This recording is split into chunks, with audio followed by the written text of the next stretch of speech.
The story begins with a scrappy little puppy, but a few years later, he rises to become a legendary sled dog king. Dogo was born weak and sickly. His owner Sepp was a professional sled dog trainer. From experience, he thought this puppy wasn't cut out for anything.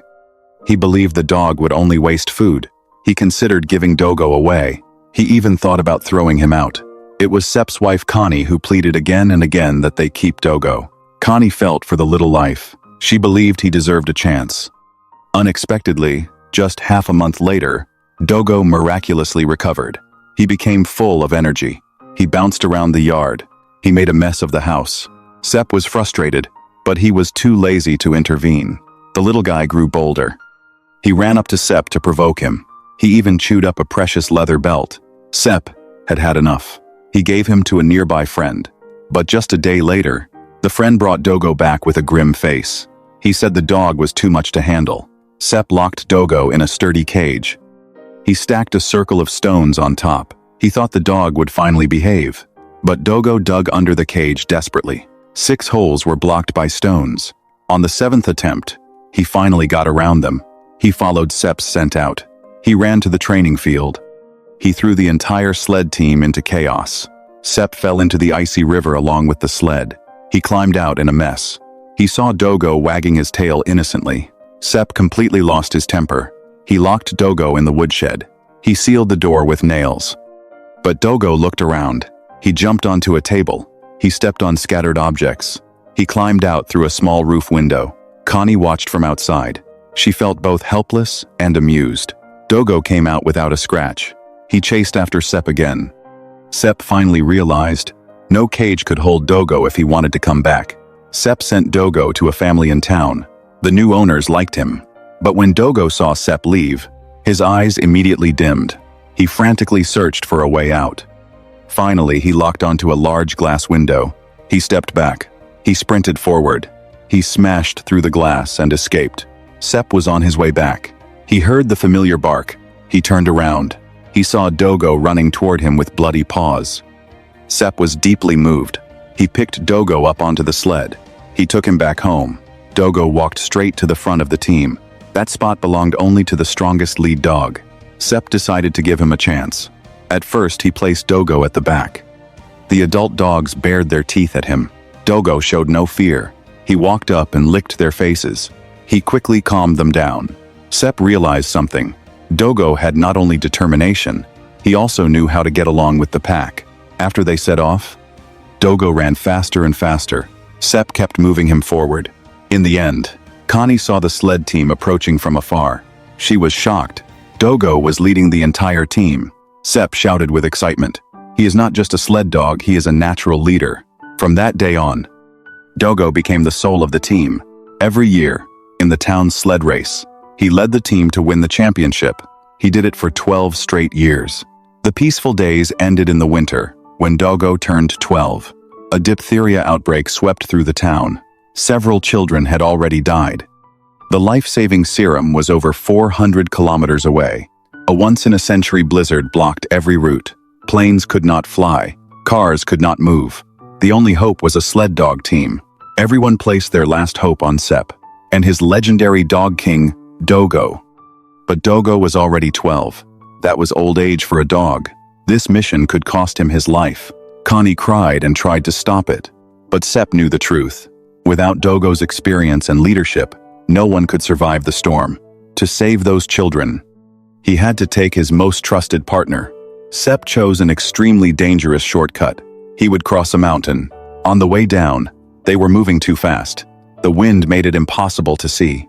Dogo suddenly spotted a cliff ahead. He tried to stop the team. But the momentum was too strong. The entire team slid toward the edge. Sepp jumped off the sled. He drove his ice pick into the ground. He finally stopped them less than a meter from the cliff. Dogo responded to the command. He carefully turned around. He dug his claws into the ice. He tried to pull the sled upward. The other dogs were too terrified to move. Dogo's paws started bleeding. He roared and pushed with everything he had. The other dogs finally snapped out of it. They pulled together. They dragged the team back from the edge of death. After they were safe, Dogo's front legs were injured, but he gently licked Sepp's face, as if he was comforting him. That night, They wrapped his wounds at a small way station. Before dawn, they were back on the road. To save time, Sepp decided to cross the thawing Norton Sound. The ice kept cracking. It made loud, terrifying noises. Dogo looked back at Sepp, nervously. Sepp shouted encouragement to the team.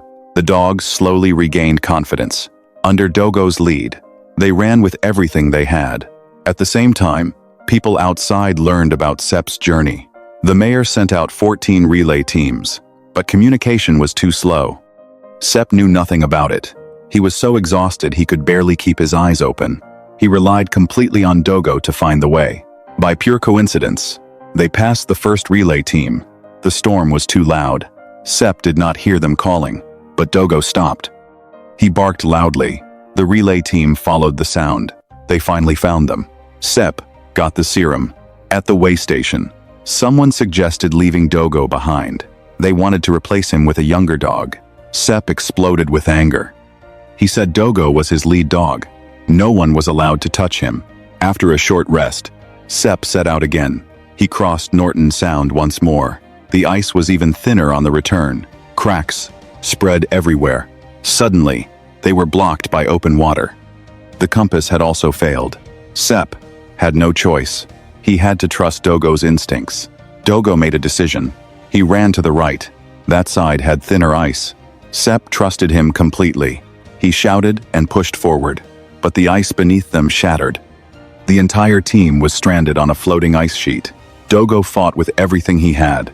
He pulled the ice sheet back to shore. Then, he collapsed from exhaustion. They arrived again at the native woman's house. She saw Dogo's torn, bleeding paws. She saw how exhausted he was. She broke down in tears. Sepp placed Dogo onto the sled, but Dogo kept jumping off. He insisted on going back to the lead position. It was as if he knew the mission was not over.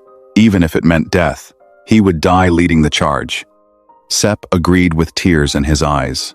In the final stretch through the mountains, the blizzard was so heavy that nothing could be seen. Sepp walked up to Dogo. He was almost begging, "Please take us to a safe way station." Sepp finally collapsed from exhaustion. After an unknown amount of time, he woke up in the darkness. The sled had stopped. All the dogs were lying still in the snow. He panicked. He picked up Dogo. Dogo was so weak he barely seemed alive. Sepp cried and begged him to hold on. Just when all hope seemed lost, a light appeared in the distance. People from the way station came out with lanterns. Only then did Sepp understand. Dogo had used his last bit of strength. He brought the team close enough to be found, before finally collapsing. The serum was passed from team to team. It reached Nome. The children were saved, but a reporter chasing headlines only photographed the final sled dog Balto. The true hero was Dogo. He ran the longest and most dangerous distance, 425 kilometers. The other 19 teams averaged only 50. But Dogo lay at home. He was barely alive. No one knew what he had done. Sepp felt overwhelming guilt and pain. He believed he had run Dogo to death. Fortunately, with Connie's care, Dogo survived through sheer willpower. But one of his front legs was left disabled. After he recovered, Dogo stayed by Sepp's side every day. But Sepp avoided him. He was consumed by guilt. One day, Sepp went out to train a new team. He knew Dogo could no longer run. He gently touched Dogo's head. He said goodbye reluctantly. Dogo watched him leave. His eyes were filled with sadness. He ran to the window. He watched Sepp walk away. In that moment, it felt like he was abandoned all over again. Just like when he was a puppy, Dogo dragged his injured leg. He limped to the door. He used all his strength. He twisted the handle open. Just like 12 years ago, he escaped again. He followed Sepp's scent through the snow.